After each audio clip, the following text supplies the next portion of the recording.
Thomas Mitchell stood at his kitchen window, watching the morning rain streak down the glass. 12 years had passed since he last wore the distinctive red tunic and tall black bearskin hat of the Queen's Guard. 12 years since he had stood motionless for hours, protecting the most famous woman in the world. Now, at 52, with graying temples and laugh lines that hadn't existed during his service, he was finally ready to speak. The decision hadn't come easily. For over a decade he had kept his silence, honoring the unspoken code that bound all who served within the palace walls. But recent events had changed everything. The Queen's passing had released something in him, a need to share the human stories behind the ceremonial facade. Stories that revealed the woman behind the crown, the moments of unexpected kindness, and the weight of duty that few would ever truly understand. Thomas had joined the Grenadier Guards at 19, fresh-faced and eager to serve his country. His path to the Queen's Guard had been anything but ordinary. Unlike many of his colleagues who came from military families or prestigious backgrounds, Thomas grew up in a council flat in East London. His mother, Sarah, had raised him alone after his father disappeared when Thomas was 7. Money was always tight, but Sarah instilled in her son a sense of pride and discipline that would serve him well in the years to come. The transformation from street-smart London boy to elite guardsman had been brutal. The training was relentless, designed to break down recruits and rebuild them into the perfect soldiers. Hours of drill practice, physical conditioning that pushed bodies to their limits, and endless attention to detail that made the difference between acceptable and perfection. Thomas remembered the first time he properly executed the intricate movements required for changing the guard, the satisfaction of finally getting every step, every turn, every gesture exactly right. But nothing could have prepared him for his first day at Buckingham Palace. Walking through those imposing gates, past tourists and photographers, knowing that he was now part of something that had existed for centuries, was overwhelming. The palace itself was a living museum, filled with artwork worth millions, furniture that had been sat upon by kings and queens, and corridors that echoed with history. His first encounter with Queen Elizabeth II happened during his second week of service. Thomas was stationed at the grand entrance when a small commotion erupted in the courtyard. A young tourist, perhaps 8 or 9 years old, had somehow slipped past the barriers and was running toward the palace entrance, his frantic mother chasing behind him. Security moved quickly, but before anyone could reach the child, the Queen herself appeared at the top of the steps. Instead of retreating or calling for additional security, she walked down the steps with a gentle smile. Thomas watched, maintaining his rigid posture but observing every detail, as she knelt down to the child's level. The little boy had stopped running and was staring up at her with wide eyes, suddenly aware that he was face to face with the Queen of England. "Hello there," she said in her distinctive voice, calm and warm. "You seem to be in quite a hurry. Are you perhaps late for something important?" The child shook his head, still speechless. His mother had caught up by then, red-faced and apologetic, but the Queen raised a gentle hand to indicate that all was well. "I was actually just thinking how lovely it would be to meet a young visitor," she continued, speaking to the boy while his mother watched in amazement. "Tell me, what's your name?" "Jamie," the boy whispered. "Well, Jamie, it's very nice to meet you. I'm Elizabeth. Would you like to see something special?" She reached into her handbag and pulled out a small wrapped candy. "This is a special sweet that we keep here at the palace, but I think it would taste much better if shared with a friend, don't you think?" Jamie nodded eagerly, and the Queen carefully placed the candy in his small hand. She then stood and turned to his mother, who was practically trembling with emotion. "He's a lovely boy," the Queen said simply. "You should be very proud." The entire interaction lasted perhaps 3 minutes, but Thomas never forgot it. Here was the most powerful woman in the Commonwealth, taking time from her undoubtedly busy schedule to comfort a confused child and reassure his mother.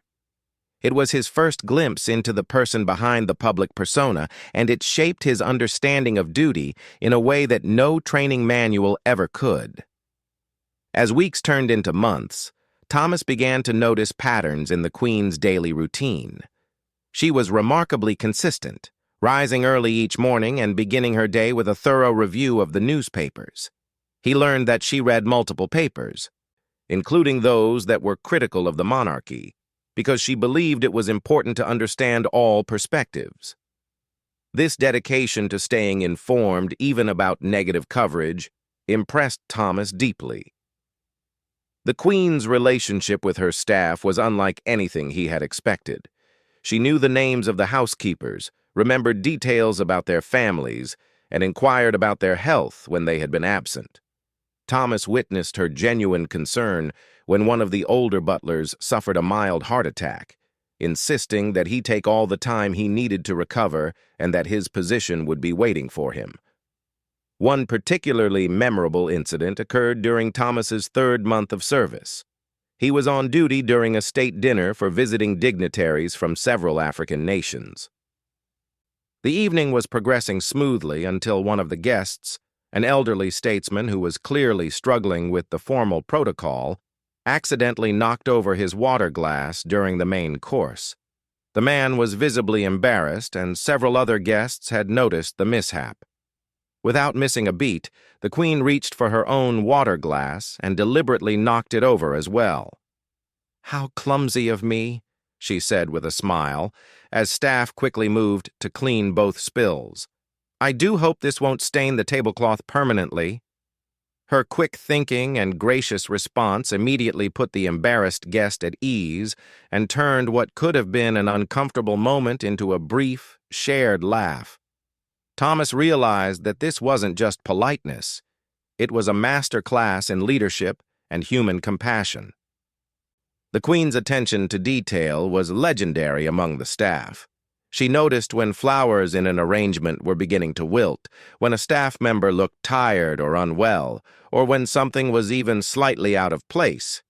But rather than being critical, she used these observations to ensure that people were cared for and problems were addressed before they became serious issues. Thomas's duties often required him to remain perfectly still for hours at a time, a skill that took months to master properly. During these long periods of enforced silence and immobility, he became an unwitting observer of palace life. He saw visiting prime ministers looking nervous before important meetings, witnessed the Queen's patience as she explained complex constitutional matters to newly elected officials, and observed her remarkable ability to make even the most powerful world leaders feel welcome in her home. One of the most surprising aspects of palace life was the Queen's sense of humor.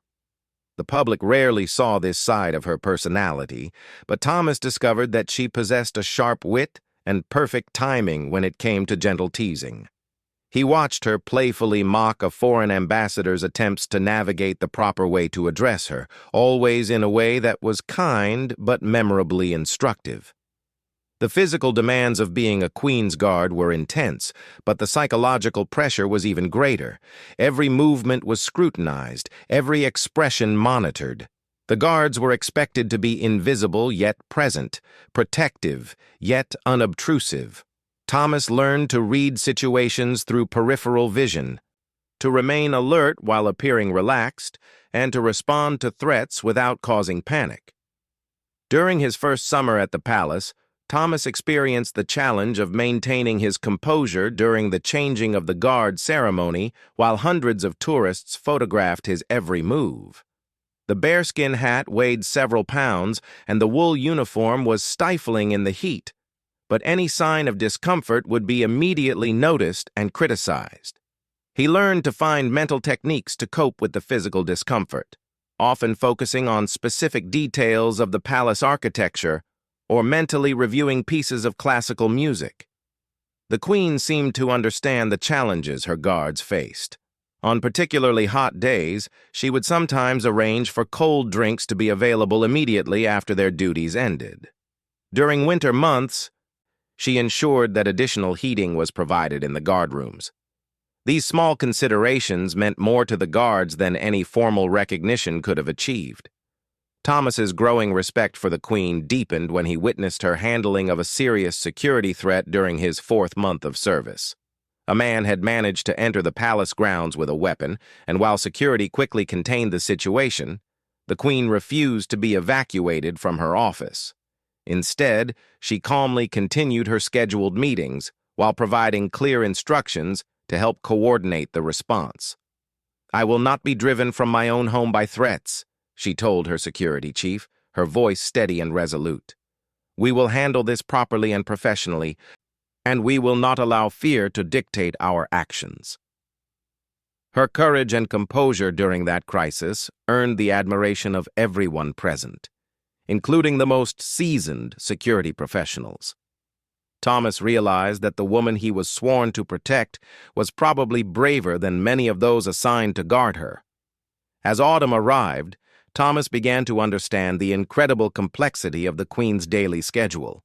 She might meet with the Prime Minister in the morning, host a reception for charity workers in the afternoon, review state papers during dinner, and then attend a cultural event in the evening.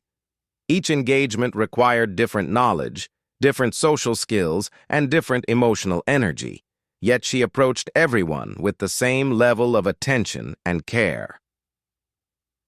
The Queen's dedication to her correspondence was particularly impressive. She personally read a significant portion of the thousands of letters sent to her each week, often staying late into the evening to review requests for assistance or expressions of gratitude from the public. Thomas learned that she had helped arrange medical treatment for children, provided financial assistance to struggling families, and written personal notes of encouragement to people facing difficult challenges. One evening, Thomas was on duty outside her private study when he overheard her dictating responses to particularly moving letters. Her voice was gentle but clearly tired as she crafted personalized replies to a grieving mother, a veteran struggling with PTSD, and a young girl who had written asking for advice about dealing with bullying at school. The compassion and thoughtfulness she brought to each response revealed a level of personal investment that went far beyond ceremonial duty. Winter brought new challenges and new revelations about palace life. The building itself was massive and often cold, requiring guards to develop strategies for staying warm during long periods of stationary duty. But the season also brought some of Thomas's most cherished memories of observing the Queen's private moments of joy.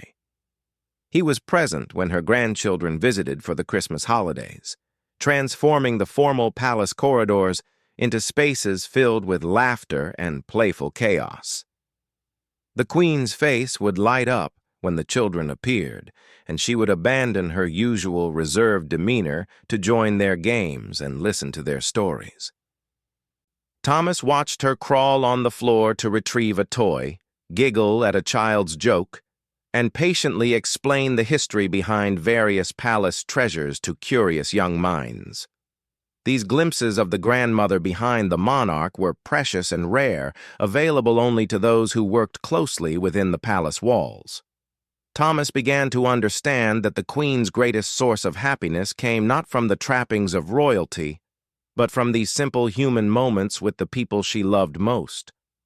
As his first year of service drew to a close, Thomas had developed a profound respect for the woman he served and a deep understanding of the sacrifices required by a life of duty. The Queen was not just a symbol or a figurehead. She was a remarkable individual who had dedicated her entire existence to serving others, often at great personal cost. His initial nervousness had been replaced by a sense of privilege at being allowed to witness history in the making and to serve someone who truly embodied the best of leadership and service. Thomas's second year of service brought unexpected responsibilities and deeper insights into the inner workings of the monarchy. His exemplary performance during his first year had caught the attention of senior officers. and he was selected for additional duties that would bring him even closer to the royal family's daily life.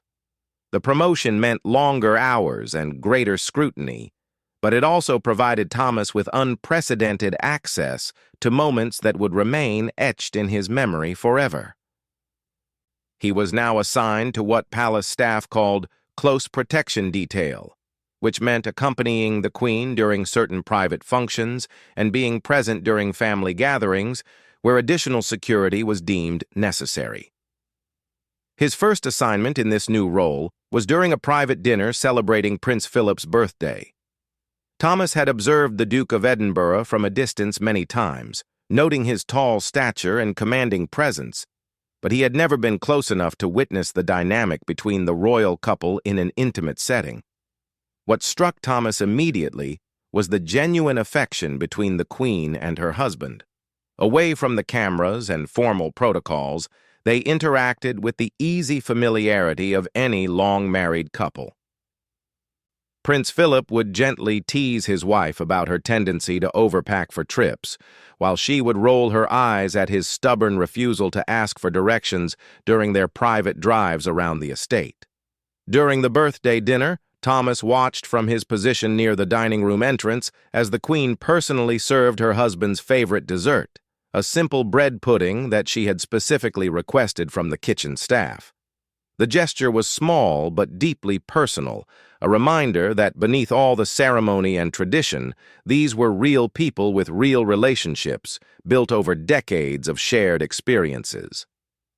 Prince Philip noticed Thomas standing at attention and, in his characteristic direct manner, engaged him in conversation after the meal. "You're the young guard who helped with that tourism incident last year, aren't you?"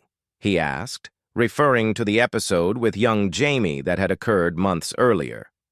Thomas was surprised that the Duke remembered such a minor event, but he soon learned that both the Queen and Prince Philip paid far more attention to the details of palace life than most people realized.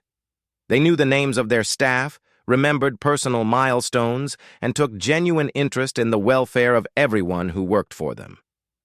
"Her Majesty was quite impressed with how you handled yourself that day," Prince Philip continued.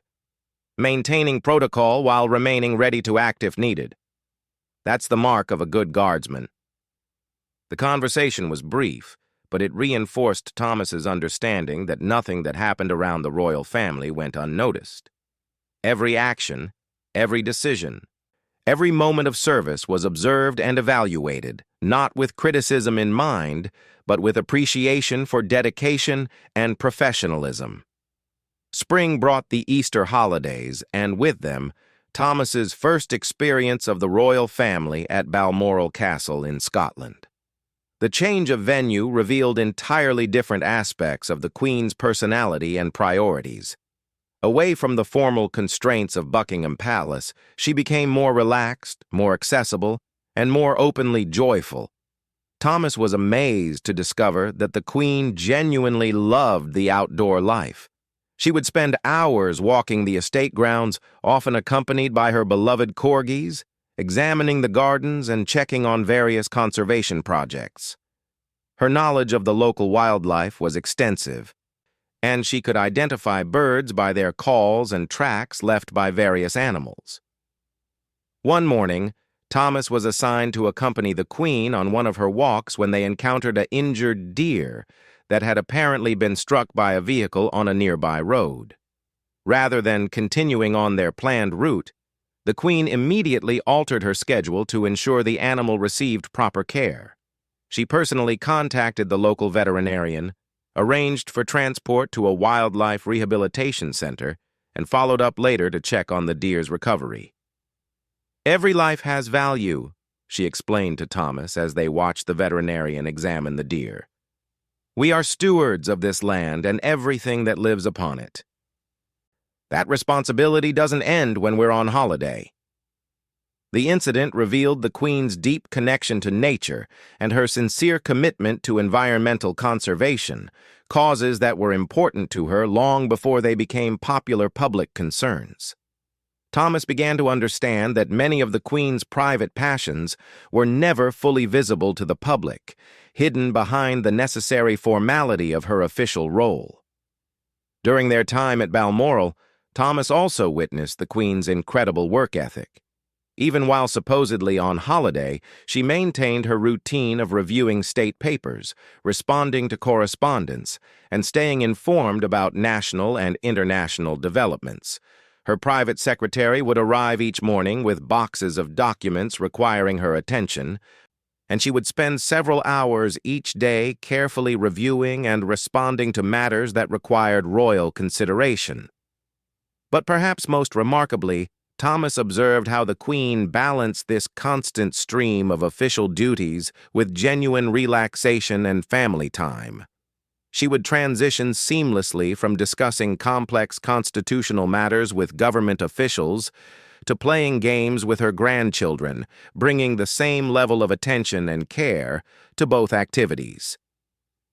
The summer months brought Thomas's most challenging assignment yet, providing security during a series of private meetings between the Queen and Nelson Mandela, who was visiting Britain for informal discussions about post-apartheid South Africa. These meetings were not part of the official state schedule, but rather personal conversations between two leaders who had developed a deep mutual respect. Thomas was positioned outside the Queen's private sitting room during these conversations, and while he could not hear the specific details being discussed, he could observe the body language and emotional tenor of the meetings through the partially opened door. What he saw profoundly affected his understanding of the Queen's role in international diplomacy. The conversations were clearly intense and emotionally charged. Mandela, despite his advanced age and the physical toll of his years in prison, spoke with passion and conviction about his vision for South Africa's future. The Queen listened with complete attention, occasionally asking questions or offering observations, but primarily serving as a supportive presence for a man she clearly admired greatly. During one particularly moving moment, Thomas watched as the Queen reached across to briefly touch Mandela's hand when he became emotional while describing the challenges facing his country. The gesture was simple, but deeply human, a recognition of shared concern for people who were suffering and a commitment to finding ways to help. After Mandela's departure, Thomas noticed that the Queen seemed more thoughtful than usual, spending long periods looking out the windows and appearing to process the weight of what she had heard. It was clear that these private conversations affected her deeply and influenced her thinking about Britain's role in supporting emerging democracies around the world. The autumn of Thomas's second year brought unexpected drama when a significant security breach occurred during a state banquet. An individual had somehow obtained credentials allowing access to the palace during a dinner honoring visiting European dignitaries. While the person posed no immediate physical threat, their presence represented a serious failure of security protocols. Thomas was off duty that evening, but was called in to assist with the investigation and increased security measures that followed. What impressed him most was not the efficiency of the security response, which was considerable, but the Queen's reaction to the incident. Rather than expressing anger or blame toward the security staff, her first concern was ensuring that the visiting dignitaries felt safe and welcome despite the disruption. She personally apologized to each guest for any discomfort the incident might have caused, and took steps to ensure that the remainder of their visit proceeded without any sense of unease.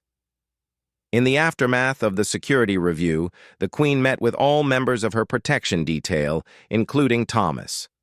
Her message was clear.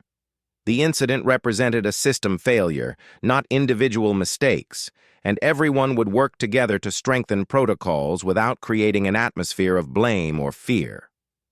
"We trust each other with our lives every day," she told the assembled guards and security officers. "That trust is earned through professionalism, dedication, and mutual respect. One incident does not diminish the service you provide or the confidence I have in your abilities."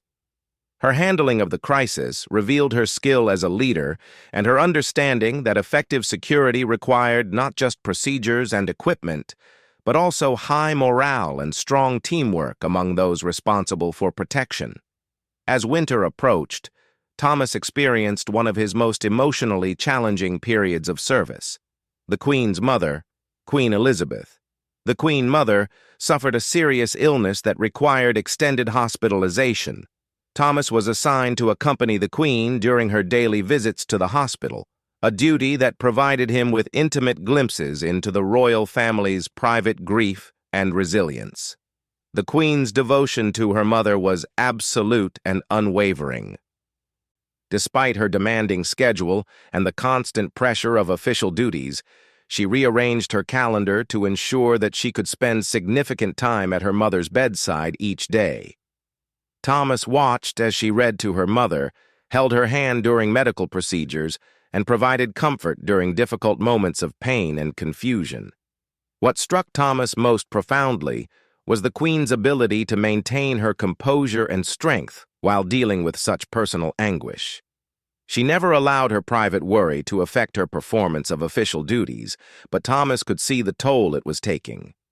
Her usual measured pace seemed more deliberate, her smiles required slightly more effort, and her attention to detail became even more meticulous, as if focusing on the smallest aspects of her work provided a way to manage her emotional stress.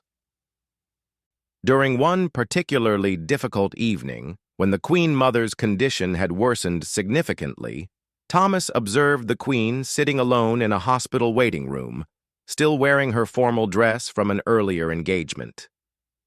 For perhaps the first time since he had known her, she looked vulnerable and uncertain, a daughter facing the possible loss of her mother rather than a monarch managing affairs of state.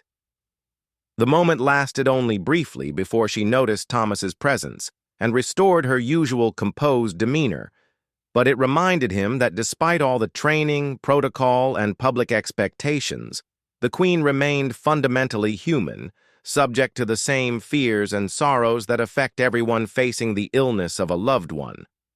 Fortunately, the Queen Mother recovered from that particular health crisis, but the experience provided Thomas with new insights into the personal sacrifices required by royal duty.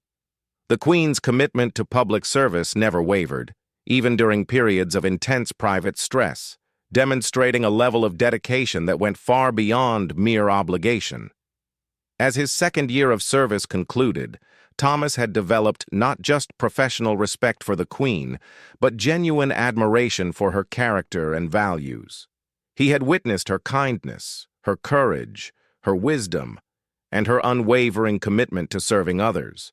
More importantly, he had seen how these qualities were not merely public performances, but fundamental aspects of who she was as a person. The lessons Thomas learned during this period would stay with him for the rest of his life. He had observed leadership in its purest form, service motivated by genuine care for others, and dignity maintained under the most challenging circumstances. These experiences would shape his own approach to life and work long after his time in the Queen's Guard had ended. Looking back years later, Thomas would recognize this period as transformative, not just in his career, but in his understanding of what it meant to live a life of purpose and meaning. The Queen had shown him, through her example, that true greatness came not from power or position, but from consistent dedication to making the world a better place for others. Thomas's final year of service began with an assignment that would test every skill he had developed and provide him with his most treasured memories of serving the Queen. He was selected to be part of the security detail for the Golden Jubilee celebrations, marking the Queen's 50 years on the throne. The months of preparation and the celebrations themselves would reveal new depths to the Queen's character and her relationship with the British people. The planning for the Jubilee was incredibly complex, involving coordination between multiple government agencies, law enforcement, military units, and palace staff. Thomas found himself working closely with event coordinators, learning about the intricate logistics required to safely manage celebrations that would bring millions of people into central London and broadcast live to hundreds of millions more around the world. What impressed Thomas most during the preparation period was the Queen's personal involvement in every aspect of the planning. Rather than simply approving plans developed by others, she reviewed detailed proposals, asked thoughtful questions about security arrangements, and made suggestions for improving the experience for the general public who would be attending the celebrations. "This celebration is not about me personally," she explained during one planning meeting that Thomas attended. "It represents 50 years of partnership between the Crown and the people of Britain and the Commonwealth. Every person who chooses to participate, whether by attending events or watching from home, is making a statement about their commitment to our shared values and future. We must ensure that their experience reflects the gratitude and respect they deserve."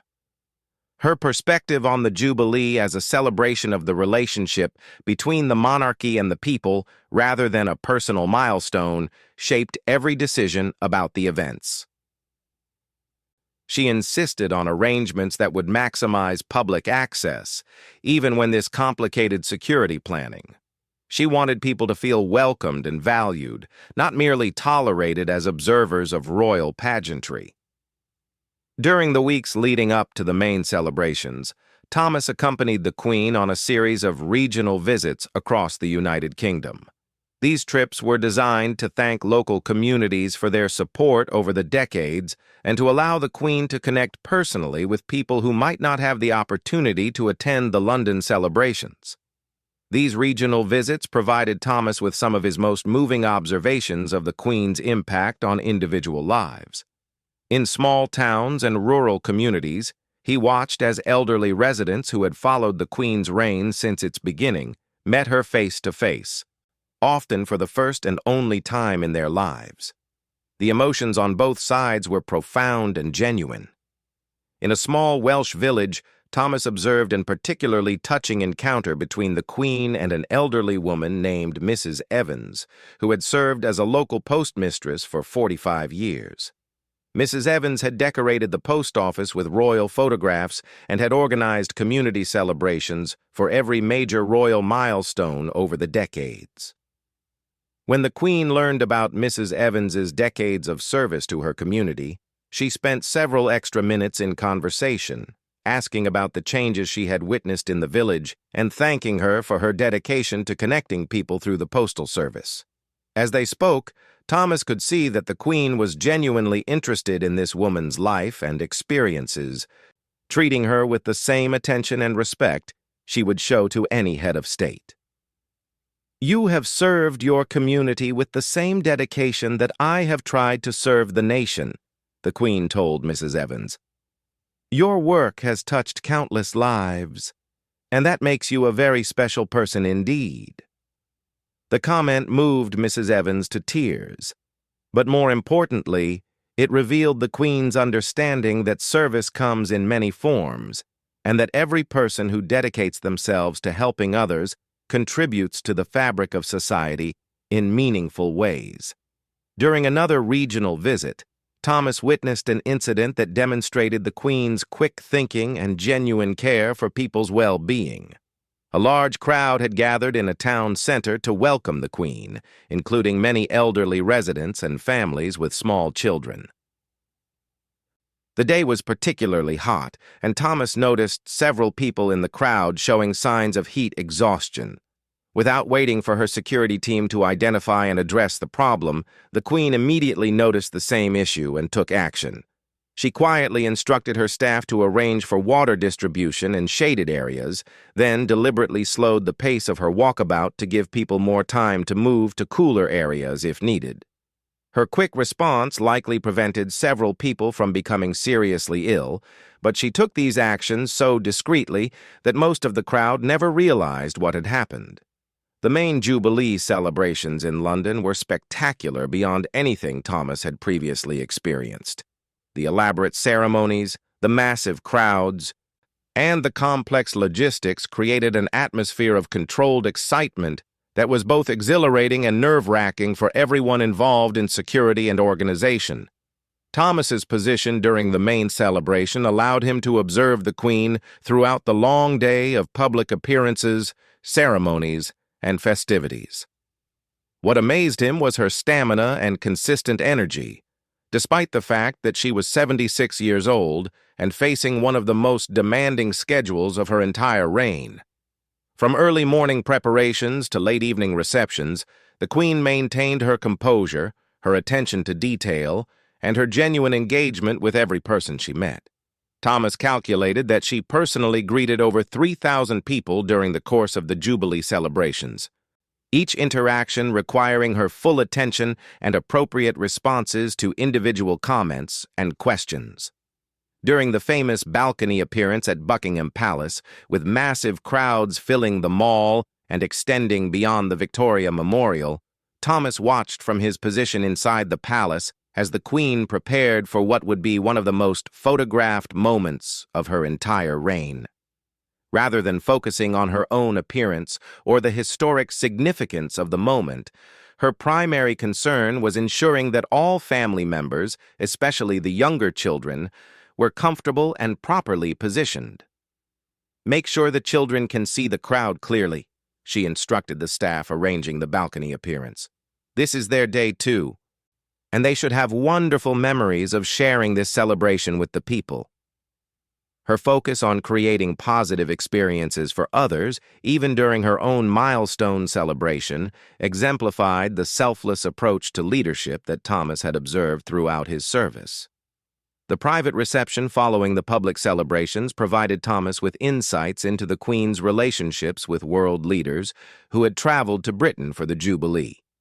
Presidents, prime ministers, and monarchs from around the globe had come to honor her service, creating an unprecedented gathering of international leadership.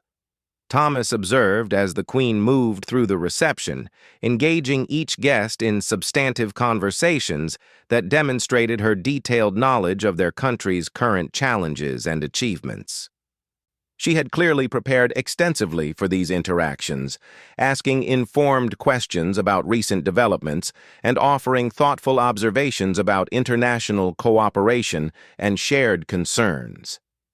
During a conversation with the President of Kenya, Thomas overheard the Queen discussing detailed aspects of wildlife conservation programs that the two countries were developing collaboratively. Her knowledge was not superficial or merely diplomatic. She understood the scientific aspects of the programs and could discuss specific challenges and potential solutions with expertise that surprised even experienced conservationists. With the Prime Minister of Canada, she engaged in a detailed discussion about constitutional law and the evolution of parliamentary democracy, demonstrating her deep understanding of governmental systems across the Commonwealth. These conversations revealed that her role as symbolic head of state was supported by substantial knowledge and genuine intellectual engagement with the issues facing the nations she served. As Thomas's third year of service progressed toward its conclusion, he was assigned to what would be his final major responsibility, accompanying the Queen during a series of private meetings with family members to discuss the future of the monarchy and the transition of responsibilities to younger generations. These meetings were deeply personal and occasionally emotional, as they involved difficult decisions about the balance between tradition and modernization, the allocation of duties among family members, and the preparation for eventual succession. Thomas was present primarily for security purposes, positioned discreetly outside meeting rooms, but the gravity and importance of these discussions was evident. Through overheard conversations and observed interactions, Thomas gained insights into the Queen's thoughts about the future of the institution she had served for over 50 years. Her primary concerns were not about her own legacy or recognition, but about ensuring that the monarchy would continue to serve the people effectively in a changing world. She worried about maintaining the delicate balance between preserving meaningful traditions and adapting to contemporary expectations. She wanted to ensure that future generations of the royal family would be properly prepared for the unique challenges and responsibilities of their roles. Most importantly, she was determined to leave the institution stronger and more relevant than she had found it. During one particularly significant family meeting, Thomas overheard the Queen discussing her hopes for the monarchy's role in addressing climate change, social inequality, and international cooperation. Her vision was of an institution that would continue to evolve and find new ways to serve society while maintaining its core values of duty, service, and dedication to the common good. The crown must remain relevant to remain valuable, she explained to family members. Each generation must find their own ways to serve, while never forgetting that our purpose is to support and strengthen the communities we represent, not to benefit ourselves. As Thomas's service drew to its conclusion, he was granted a private audience with the Queen, a traditional honor for guards who had completed their terms with distinction. The meeting took place in her private study, surrounded by family photographs, personal mementos, and the countless documents that represented her daily engagement with the affairs of state. "Guardsman Mitchell," she began, using his formal title but speaking in a warm, personal tone, "your service has been exemplary, and your dedication has been noticed and appreciated. You have represented the finest traditions of the Guard, and you have served your country with honor." She paused, looking directly at him with the same attention she had given to heads of state and ordinary citizens alike throughout his years of observation. "I hope that your time here has been meaningful to you personally, and that you will carry forward the values of service and duty that have guided your work. The lessons learned here about dedication, integrity, and putting others before oneself are not just relevant to military service, but to every aspect of a life well lived." Thomas was moved by her personal attention and the genuine care evident in her words. This was not a perfunctory farewell, but a thoughtful recognition of his service and encouragement for his future endeavors. "Your Majesty," Thomas replied, following the protocol he had learned during his first days of service, "serving you and serving the crown has been the greatest honor of my life. The example you have set of dedication, compassion, and unwavering commitment to duty will guide me in everything I do going forward." The Queen smiled, an expression of genuine warmth that Thomas had seen her share with family members, visiting dignitaries, and ordinary citizens who had earned her respect through their own service to others. "I have no doubt that you will continue to serve your community and your country in many ways throughout your life," she said. "The uniform may change, but the heart of a true servant never does." As Thomas left Buckingham Palace for the final time as a serving guardsman, he carried with him not just memories of historical events and royal ceremonies, but a profound understanding of what leadership really meant. He had witnessed courage under pressure, compassion in the face of criticism, and unwavering dedication to principles that went far beyond personal interest or convenience. The Queen had shown him that true greatness was not about power or privilege, but about consistent service to others, especially when that service required personal sacrifice. She had demonstrated that dignity could be maintained under the most challenging circumstances, and that treating every person with respect and kindness was not just good manners, but a fundamental aspect of effective leadership.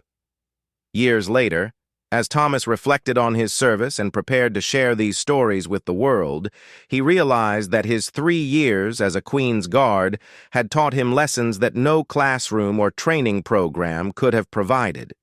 He had learned about honor, duty, and service not from lectures or textbooks, but from observing these qualities in action every single day.